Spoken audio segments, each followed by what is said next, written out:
మీరు రోడ్డు వేస్తున్నారు, కాగు వ్యవహార శైలి ఎట్లా ఉంటుందంటే, మీరు రోడ్డు వేస్తున్నారు, తారు ముందు రాళ్ల పైన తారు, ఆ పైన రోడ్ రోలరు, ఇవన్నీ కలిపి చేశారు, దీనికి ఎంత ఖర్చు అయింది అని మీరు మెన్షన్ చేశారు. కాగు ఏం చెప్తుంటే అదే మనుషులు పెట్టుంటే కనుక ఇంకా తక్కువకి వస్తుంది కదా అంటది.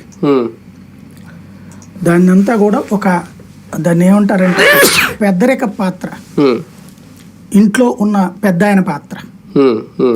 ఆ పాత్రలో సహజంగా ఇట్లా కాకుండా ఇట్లా చేసుంటే బాగుండేది అంటారు. దాని ఆధారంగా ఏ కేసులు ఉండదు, ఏ వ్యవస్థ ఉండదు. అంటే గ్రామీణ ప్రాంతాల్లో పంచాయతీలను కంప్లీట్ గా వదిలేశారు, ఈయన లైట్ తీసుకున్నారా? కాగు చెప్పింది అదేనా? అంటే నేనైతే కాగుకి సంబంధించిన దాంట్లో నేను బాగా అబ్జర్వ్ చేసింది అయితే, ఒకటి ఆర్థిక వ్యవస్థ, లేదంటే అప్పు ఎంత ఉంది, ఈ వ్యవహారాలే చర్చకొస్తాయి. గ్రామీణ ప్రాంతాలు ఇవన్నీ కూడా మౌలిక వస్తువులు, ఇప్పుడు సాక్షి ఏం రాసింది, మౌలిక మూలధనం ఏం బాగా చేశారని రాసింది.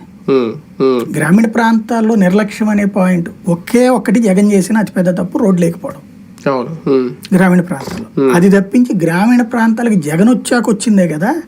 ఇప్పుడు నెలకి 13,500 రూపాయలు ఇవ్వడం ఏడాదికి రైతుకి గ్రామీణ ప్రాంతానికి వచ్చిందే కదా.